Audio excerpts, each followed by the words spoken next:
Hello. Can you hear me? There we go. It's finally working. Yeah, I'm so glad you could make it. The first thing I really ask is just, where are you calling from? Texas. Fullerton. From Czechia, Seattle. Arkansas. Vancouver, BC. Louisiana. And wherever you're tuning in from, welcome to Milking Ardor.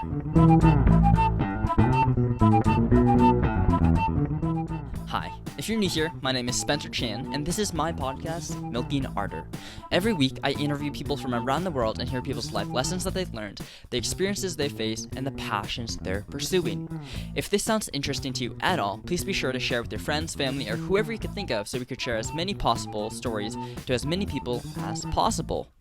On this week's episode of Milking Ardor, episode 21, we'll be hearing from Julian, and he shares his experience being transgender and how his transition's going. Then, Robin Sky is an upcoming artist, and he shares his thoughts on clout chasing. Then finally, we're going to hear from Alex, who shares what his life has been like being in the entertainment field. And we're going to have fun with it. And now, before we hear from Julian and hear from the rest of our guests, I'm going to cue sponsorship, and we're going to go straight into it.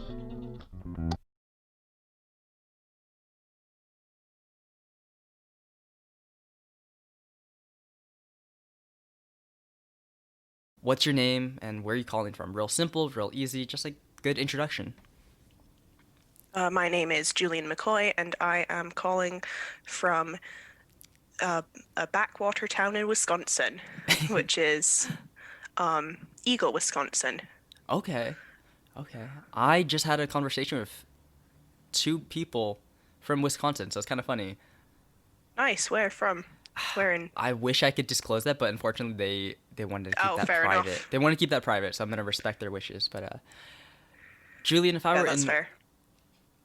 Sorry, well, okay, Eaglestown? Wait, No. Eaglestown, Wisconsin?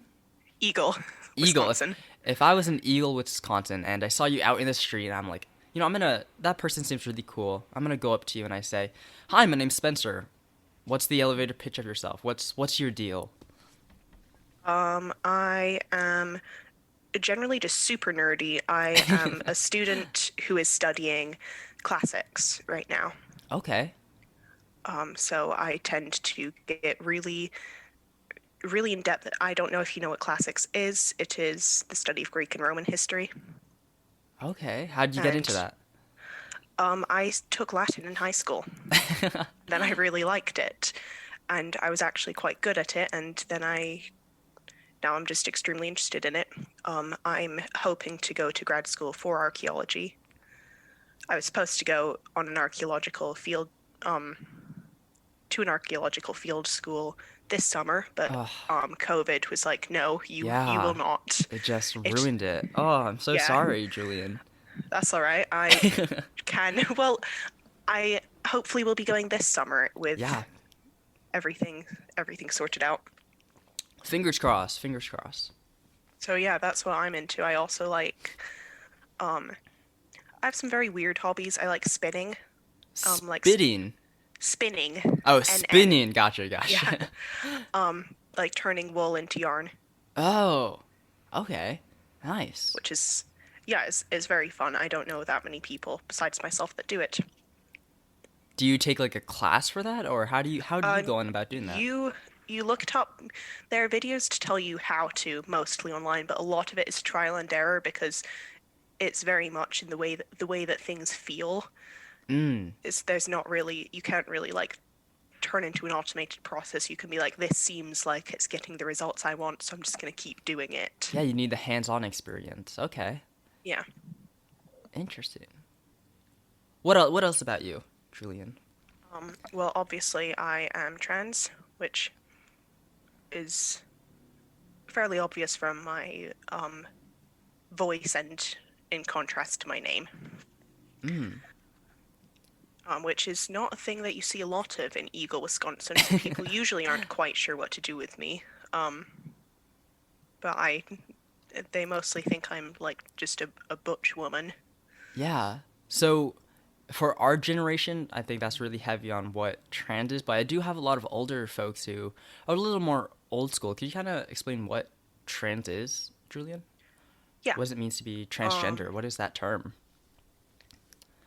it is when your identity is at contrast with the body that you were born in. Mm.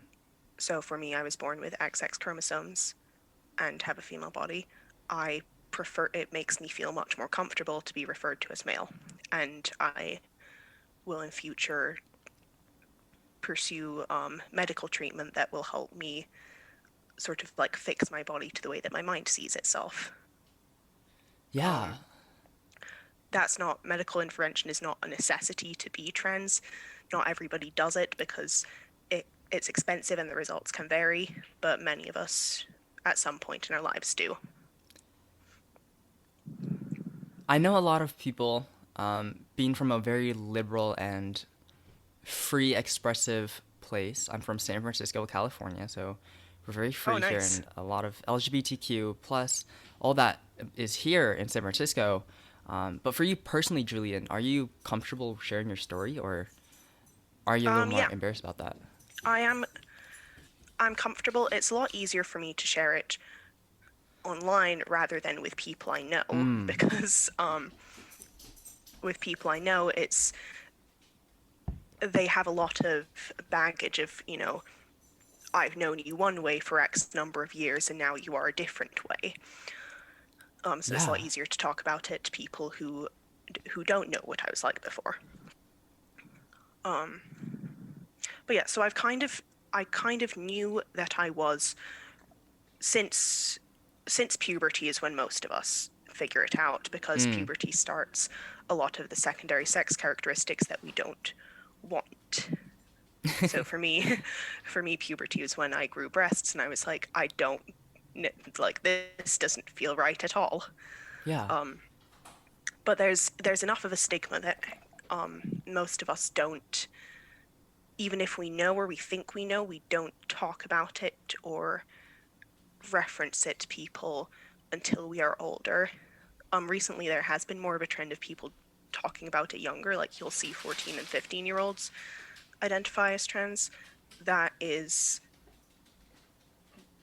more more new Yeah. in my experience because there's you can for most of us you can sort of push those feelings down for a while. Like they'll always be there and you can always find them again, but they're not necessarily the overwhelming thought in our minds most of the day. So it's easy to be like, yes, like, I sure do wish I was a guy, but I guess I can't be, so I'll deal with it for longer until it gets to a point where you can't deal with it any longer, and you realize you would be happier coming out. Yeah. For you personally, have you had any contradictions within yourself and just kind of the external world beyond yourself? Have you had a confliction of your gender, your identity? Um, I mean, for me, it's always been I. So I'm interested in men, and I would find myself always thinking like I would think either one of two things. I would think like I should try and date bisexual men just in case. Which in case of what? Yeah, in And I case of would what? also, yeah, and I would also find myself feeling really uncomfortable if people referred to me as a woman. And I kind of figured that was just normal for all women. Um, Mm. it is not. So, yeah, there are a few things. I think also the fact that I've always wanted to not have breasts anymore. I've Hmm. always wanted a lower voice than the one that I have. So those are major conflicts for me. Something else that is more of a conflict now is that I still enjoy doing something, like I still enjoy wearing makeup a lot of the time, because I did that when I was presenting female, Yeah. and I liked it. And so I wouldn't necessarily look at a cisgendered man, someone who was born in a male body and identifies as male, weird for wearing makeup. But I look at myself weird for doing it because I'm like, well, clearly you might just be faking. There's a lot of imposter syndrome going on with. Mm. I would say a lot of us. I don't want to keep speaking for everybody in the community because it's very different. Sure, you're just Everyone's talking about your experience. own experience. Yeah. Yeah. Like for example, you can tell on the Zoom call, I don't mind having my birth name as part of my full name. A lot of people mind very much. Yeah. But yeah, that's kind of the major sort of incongruities for me. Being trans, Julian, what are some daily struggles that you have to deal with from the external world? Clearly, you probably get misgendered all the time, but anything Yeah, else? the fact that most people tend to think that I am confused sort of frustrates me. That a lot of people will be like, she is just a confused woman who doesn't know what's going on, which, no, I am pretty well aware of what's going on. It's also frustrating because the same people that say that are the same people who, when I was presenting female, would compliment the fact that I would compliment my drive or my self-awareness. And then suddenly, because I have the self-awareness to realize that some things about me aren't right and have never felt right, then immediately it's like, well, yeah, you don't have that self-awareness anymore because you are doing something that I don't approve of. That is another daily struggle for me, at least, is I have to wear a binder. And those are annoying as hell to put on. What is a binder? It's like it's kind of like a compression tank top that compresses your breasts Gotcha. into something that is, it will never make them go away entirely. It will just help. Okay, with the physical appearance, right? Yes. Gotcha, Yeah. gotcha. And that it also feels better because then you can, if you look in the mirror and you see that you are flat, it makes me at least feel better. Yeah. Okay. Julian, if you could tell the world one thing, or I guess several things, about anything about transgender and gender fluidity, what would that be? It would mostly be that we've been around for a while. That this is not an extremely it has become more popular in modern times to express it. But it's always to some extent been a thing. There's there are ancient myths of people who have changed genders. There was a Roman emperor who wanted everyone to refer to her as a woman. Which again, like, that's the sort of spirit of identity is different, now than it is then. It's like, I'm going back to classics again a lot because I know the most Yeah, about no, it. go ahead. But for example, homosexuality was super common in ancient Greece and Rome. That is not the same thing as our gay, because they had an entirely different societal structure around it. Yeah. But it's similar. It's yeah. So in some ways, gender identity has been the same. There's been a similar equivalency to it in various cultures throughout history. I would also say that by the time somebody who comes out to you as trans, and a common thought in a lot of people's minds is this is all so sudden, and I want people to think that no, this is not necessarily sudden. This is just the first time they have felt comfortable enough to tell you, almost all of us, and I do feel comfortable making this broad statement, have had doubts or thoughts about it for a long time before we ever tell anyone. Yeah. But yeah, those are about it. And kind of towards closing, just kind of final remarks. Julian, as we progress and we're seeing this huge movement of people speaking out and really sharing this really important detail to their identity, how do you reckon people should go on about being an ally? Someone who helps and supports people who are coming out as transgender, gender fluid, or whatever it may be. Just continuing to, I think, treat them the same way that, like, love them the same way that you did before. I can't, so, again, this is different. Many more people want actionable steps, such as,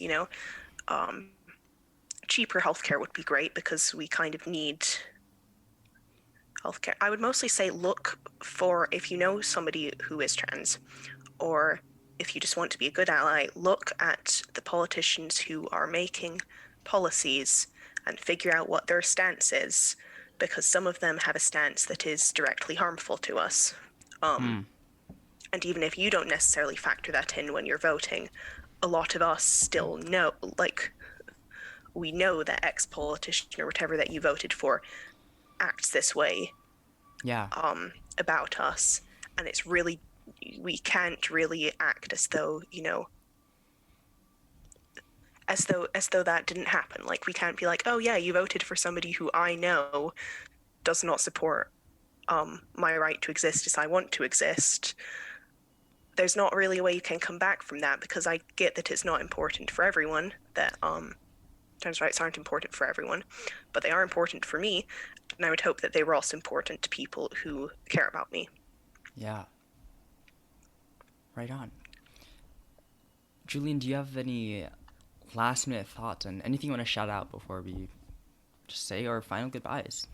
I do want to thank you for not focusing, what I want to thank you for is not focusing on medical transition, because a lot of people, that is the most common way that people know about us, is through, talking, like, one of the questions we get asked a lot is like, what surgeries have you had?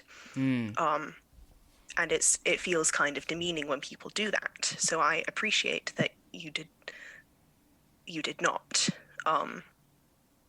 Yeah, I appreciate that this is you have done, or I don't know if you've actually done your research, or if you've just kind of like been an empathetic enough person to like touch in on this sort of thing. But yeah, it's much better than most people who ask me about this. So thank you for focusing on the emotions and the thoughts behind it, and not the physical transformation. No, of course. I mean, thank you, Julian, for just taking the time to chat with me today and really share the world of what it means to be transgender, and how our community, just as humans, right, as just people who are of like the same race, we're all humans, and I think we deserve to be more empathetic. And thank you for sharing your story and how we could help people who've had a struggle and are trying to make this transition to really adopt this new identity and showcase that to the world. Thank you. Thank you. Thanks. Do you have anything you want to shout out? No, not really. That's all right. All right, I'll keep you in the loop for what is to come, Julian, but I will talk to you later, and thank you. Thank you. Bye. Bye.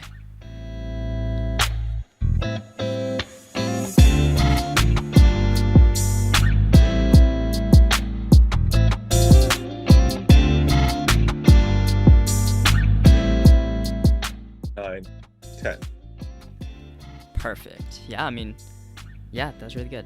Thank you once again. So, I know online your name is Robin Skies, but here it says Adam BD. Yep. What's your name and where are you calling from?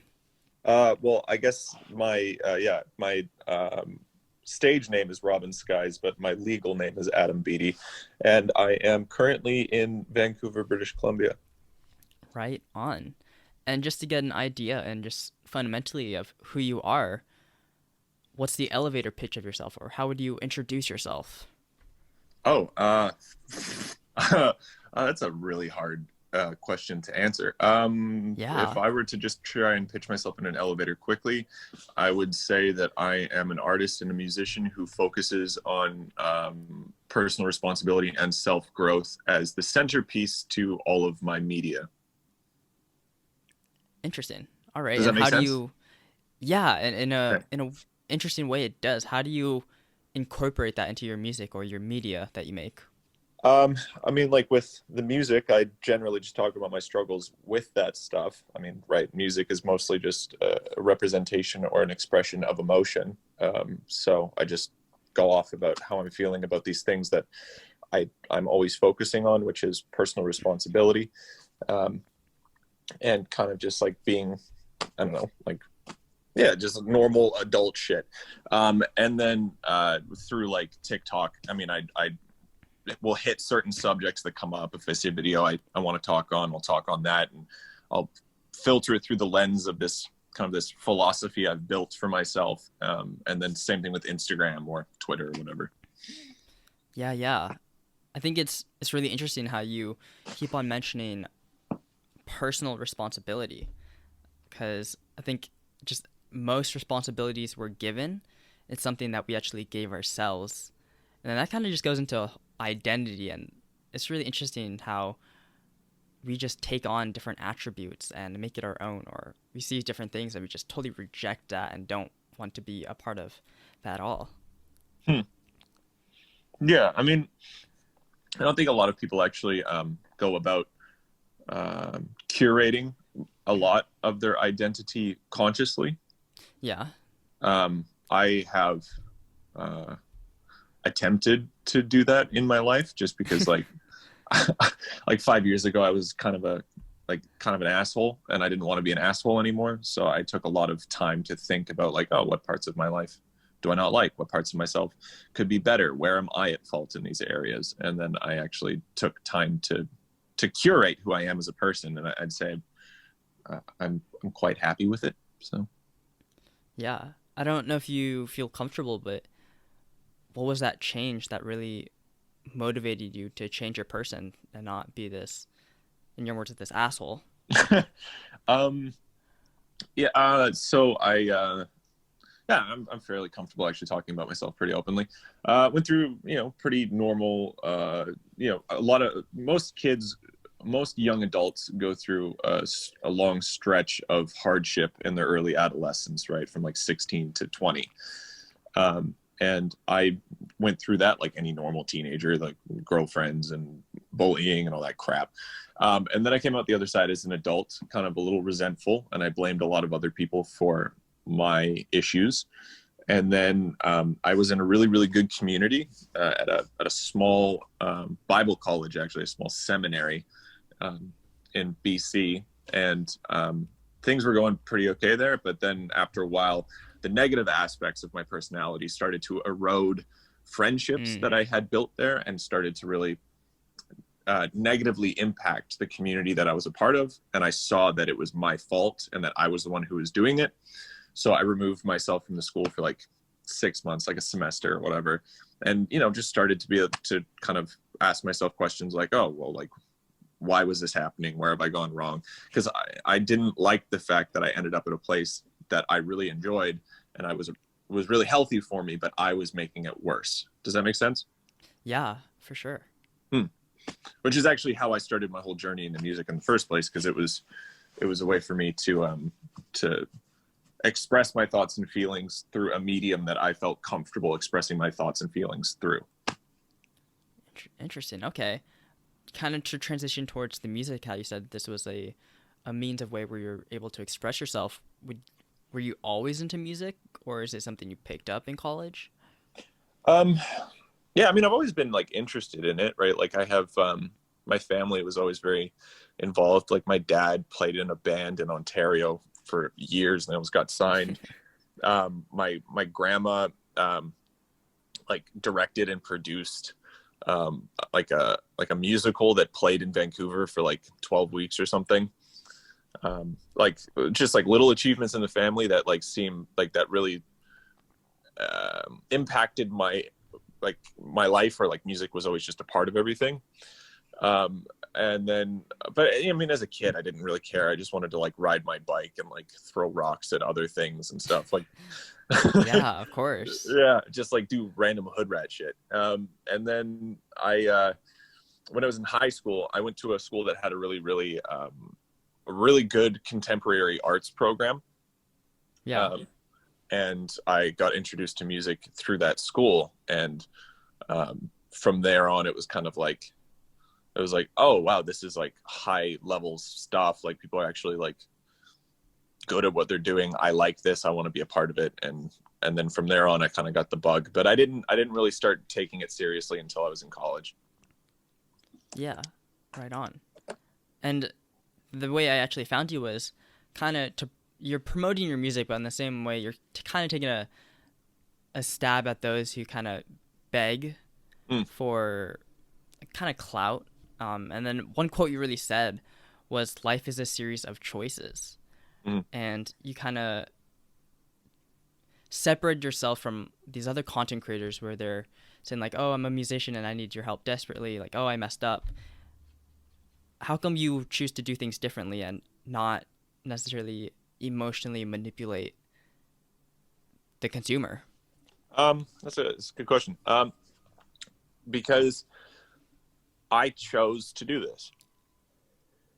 Nobody else chose for me to do this, to be a musician. I'm the one who decided that I wanted to pursue music, and I wanted to invest money into it, and I wanted to drop out of college in my last like 3 months, which, you know, I've never really mentioned before, right? Like, because I'm the one who decided to do it, it's my responsibility to see it through. And I don't think that it's right of me to go on the internet and try and present myself to an audience, which is TikTok is primarily kids, and to say, and just say, hey kids, like I put myself into thousands of dollars worth of debt and I walked away from a potentially good job for this. How about you go stream my music so that I don't feel bad about myself? Like that's pathetic. Like I mean that with no disrespect to anybody else. Yeah, of course. But that's pathetic. Like you actually need to take responsibility for the choices that you make. In my mind, otherwise you're doing it wrong. Like you gotta be responsible. It's definitely not the right mindset to approach getting a following, in my opinion. Right on. It's not healthy for the consumer, and it's also not healthy for the creator either. Because your whole identity gets locked into the likes and the streams and the numbers and stuff, and you're actively asking people to validate your personality or your identity through begging them to validate it. And one day when that validation stops, it's going to crush you. Absolutely. Yeah. I think the best thing, or well, not the best thing, but one of the better things you could do as a content creator, I know this is like very iffy because there's a gray space where as a content creator, you need to look at the numbers. But I think one thing as content creators, you really have to kind of dissociate yourself and separate yourself from the numbers and just not look at that for a while and really find your path to seeing what you want to do and how you want to pursue whatever pathway it is. Yeah. Yeah, the numbers are relevant only insofar as understanding your impact. Yeah. That's it. If you look at them for anything else, you're setting yourself up for failure, right? Like, it's just really understanding, like, oh, okay, this is the amount of people that I impact. This is like what I should expect from, like, for example, if I try and sell merch, right? Or this is, you know, for Spotify, it shows me cities that like have high streaming counts, right? It's like, oh, these are cities that I should probably visit and do shows in because this is a high amount of people that listen to my music. Like, it's really only to understand like impact, and then like how to, like, where you can kind of try and shift your weight maybe to try and sell things or do shows to get more momentum, or whatever. Yeah. But beyond that, no, that's, you like, don't check it every day. Don't worry about it too much. And I get caught up in it too. Like, I'm not perfect. Of course. Yeah, everyone does. But it's the actively choosing to curate that part of your personality and say, no, I'm not going to engage with it. No, thank you. Yeah, dude. Right on. I know that was really short, but I'm glad I was able to chat with you, Robin or Adam. Yeah. just to close, do you have any last minute thoughts and anything you want to shout out? Oh my goodness, I've never had an opportunity to do that before. Go all out. Closing thoughts. Don't worry too much about what today looks like. Worry more about who you're going to impact in that day. That's really the key for me, man. Like, just ask yourself, like, how can I be a positive impact for somebody today? Don't worry about any of the other stuff. And then anyone I want to shout out, I don't know, shout out to my mom. Nothing really, I don't know, just shout out Port Coquitlam, the city I was raised in. So there you go. Right on. I mean, do you want to shout yourself out? Oh, yeah, sure. Some people do. I didn't even think of that. Thank you. Yeah. I am Robin Skies. That's my handle on all social media. And all my music's on streaming. If you just look up Robin Skies, ROBINSKIES. Perfect. Yeah. Right on. I'll keep you posted for what is to come, Adam. And I really look forward to seeing you grow and just kind of really build this from, well, where you are now and just up. Yeah, dude, thank you. I'm excited for this too. Right on. So thank you for letting me do this, by the way. Of course. I'll talk to you later, and until then, I hope everything goes well for you. Yeah, I hope everything goes well for you too, brother. Thanks.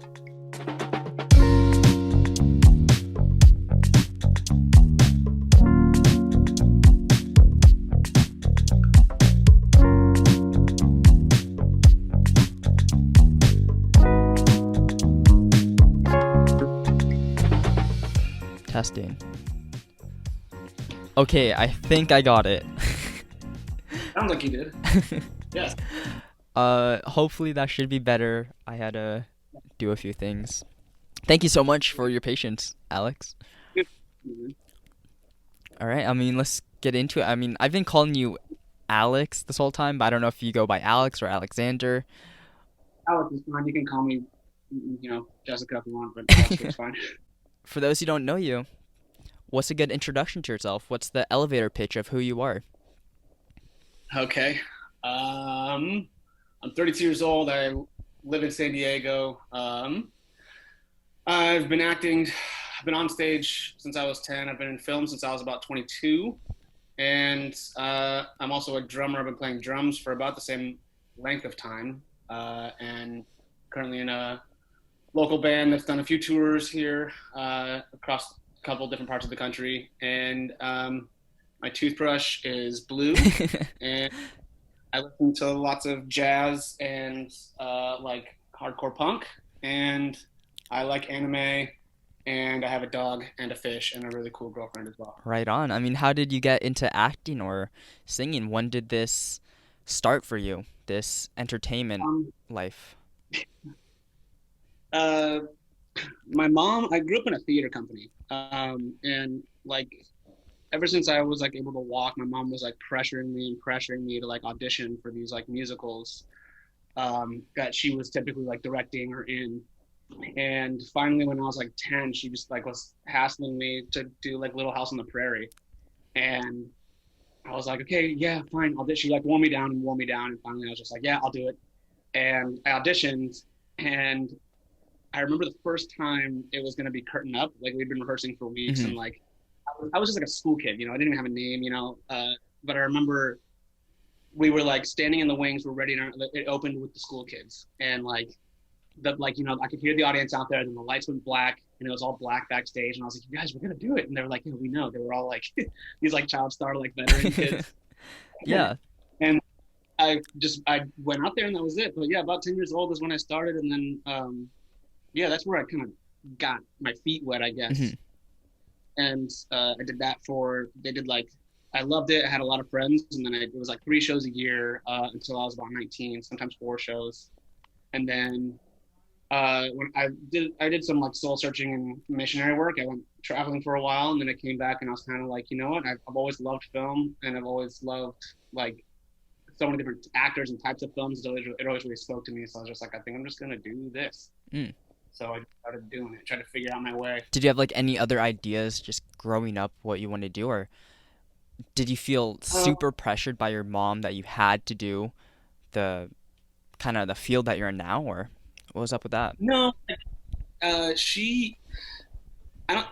Most of the films that I've done, I wouldn't let her watch now, Mm.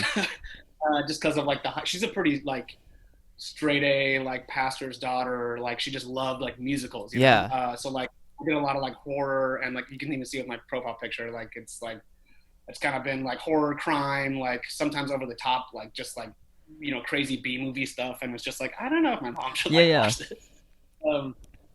But sorry, I have severe ADD. So what was the question? Did I feel pressure or like?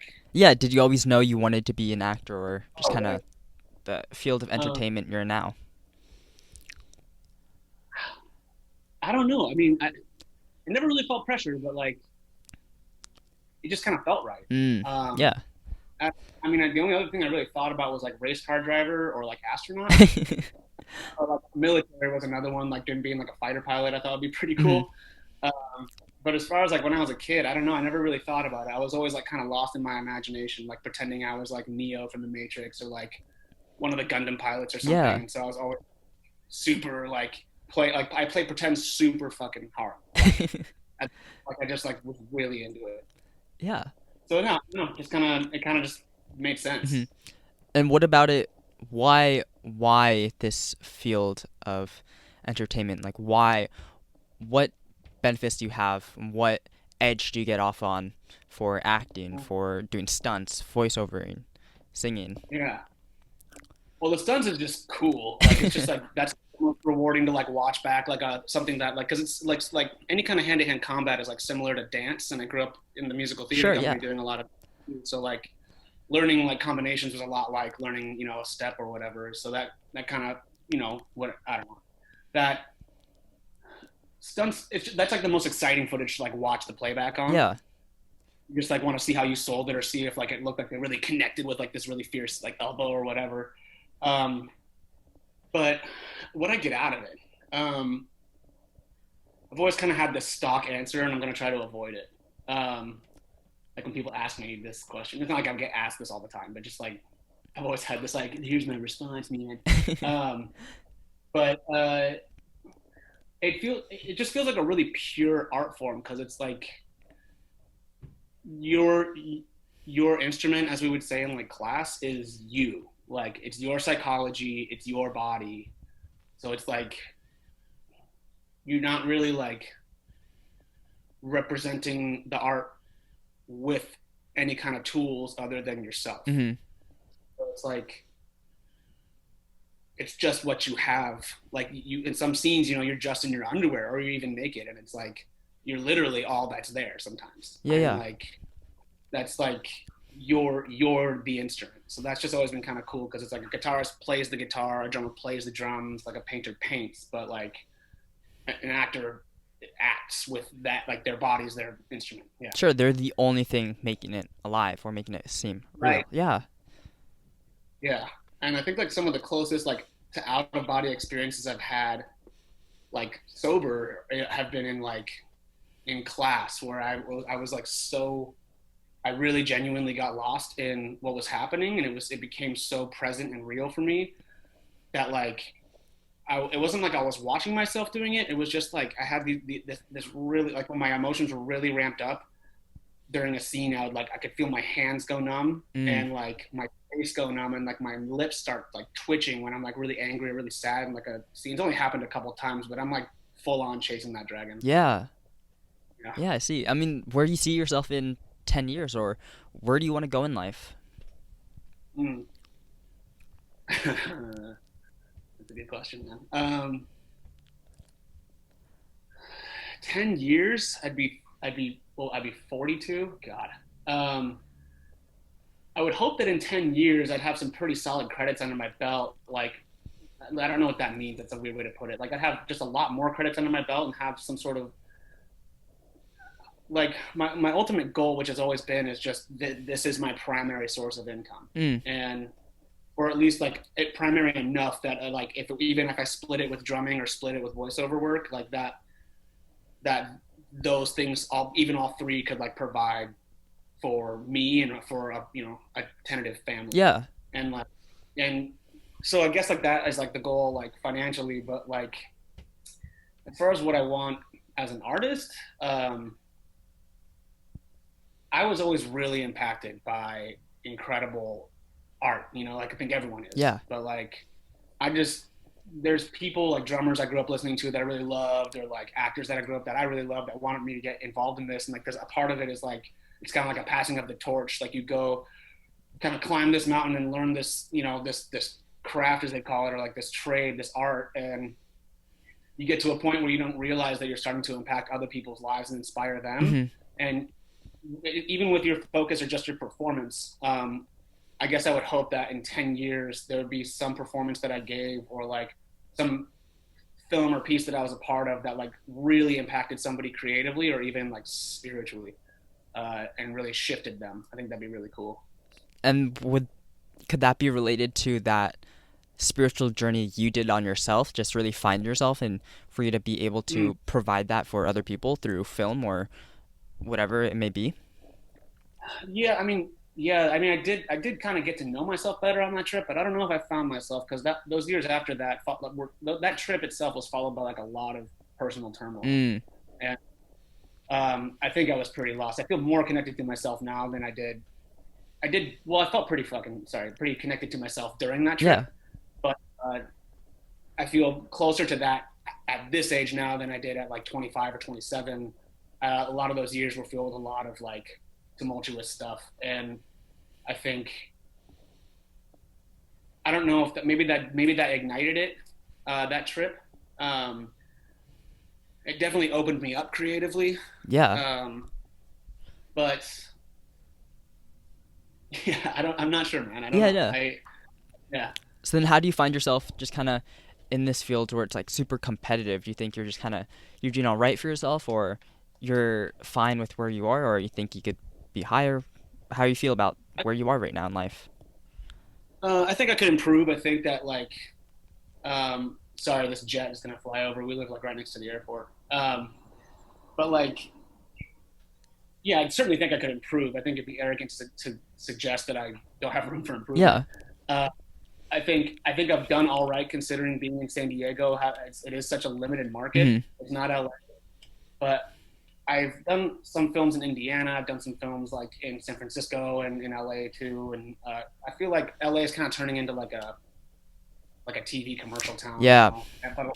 A lot of indie film is like what I wanted to do in the first place is kind of being shot anywhere. But that all aside, like, of course I could be doing better, but I am okay with how I've gotten here. Yeah. And a lot of the experiences that I kind of used to look at as like things that were like a wastes of time, or like things that kind of halted my progress, were actually things that further informed my acting now. Like those having really maybe like, you know, really extreme experiences, or like really like, I don't know, like heartbreaking experiences, like those feed the kind of tortured guy roles that I get now. Yeah. So that I'm kind of glad I had that, because maybe, you know, over the next 10 years I can bring that to my work. Mm-hmm. And as far as like it being competitive, I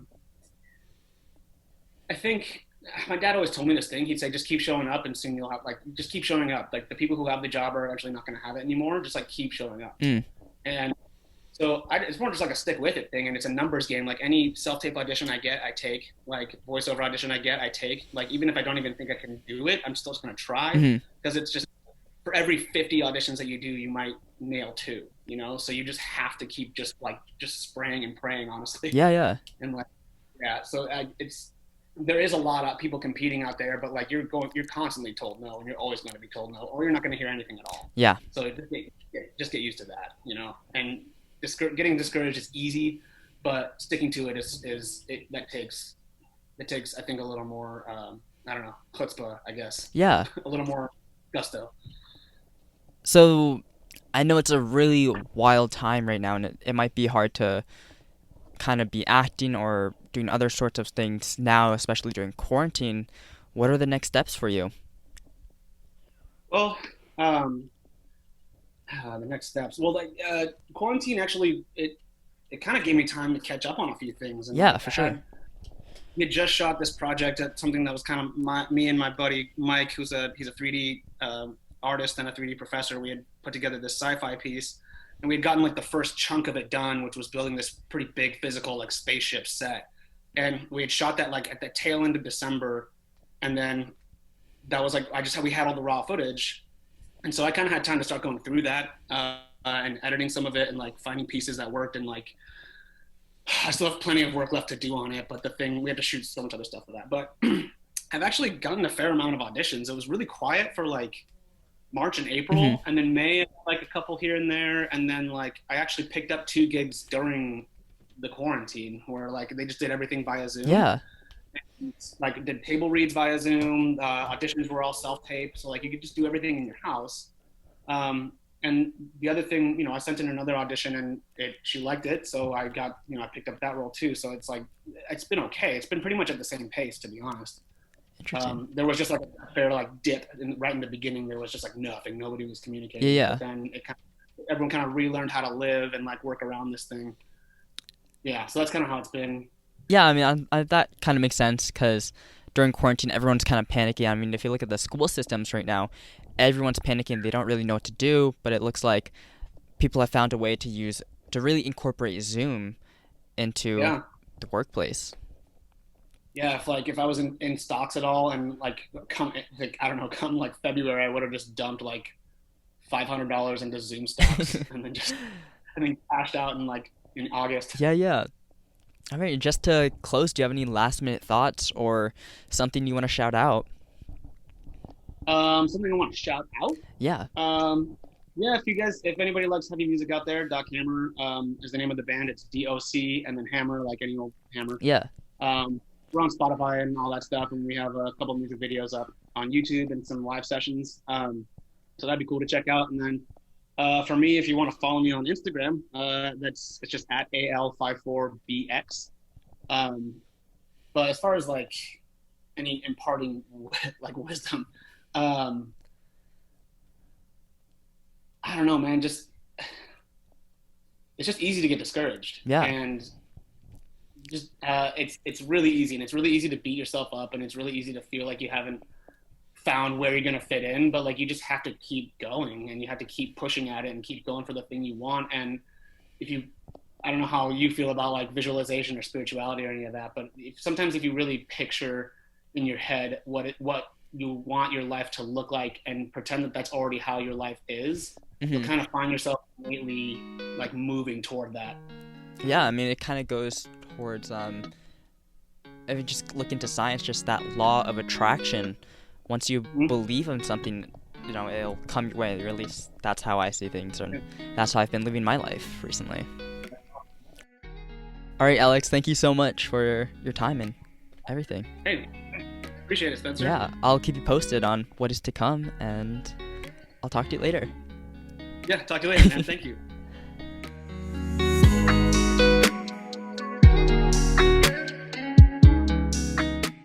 Special thanks to XelaOnDaBeat and Matthew May for the music tracks I used on today's episode. Of course, thank you Julian, Robin, Skies, and Alex for being on today's episode. It's pretty crazy to think that we're already on episode 21, and it's been a really fun and amazing journey, and I'm so glad that you're here to stick it with me and to really just learn and to hear these amazing stories from just regular, ordinary people. If you want to hear more and see more of Milking Ardor, you can check out me on Instagram _Spence_R_. There's also exclusive content on TikTok and YouTube. Just search up Milking Ardor and it's super easy to navigate from there.